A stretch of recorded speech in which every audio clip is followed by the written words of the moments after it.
L'école, la priorité affichée de François Hollande et point essentiel de son redressement de la France. Pour le candidat socialiste, il faut en finir avec les 150 000 jeunes qui sortent du système scolaire sans qualification. La jeunesse, c'est l'avenir et l'école un investissement et pas seulement une source de dépenses. L'éducation est devenue une variable d'ajustement sur le plan budgétaire. Les suppressions de postes se sont accumulées. Et derrière ces chiffres, il y a la réalité humaine, je la connais.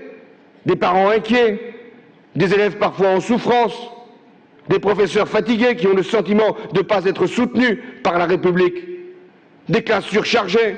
Les priorités du candidat socialiste, renforcer le rôle de la maternelle avec une obligation d'accueil dès 3 ans, maintenir le collège unique, renforcer l'encadrement en milieu difficile et créer de nouveaux métiers chargés de la sécurité et de la prévention.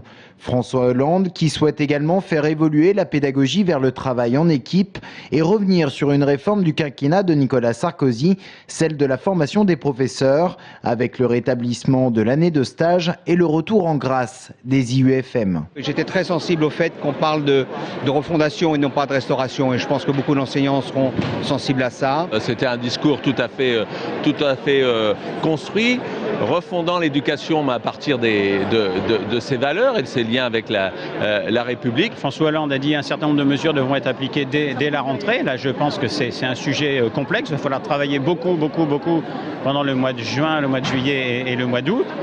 Il y a la création de 12 000 postes par an pendant 5 ans. Un programme résolument de gauche, mais François Hollande n'a pas laissé de côté la morale, car l'école doit également participer, je cite, au redressement moral de la nation.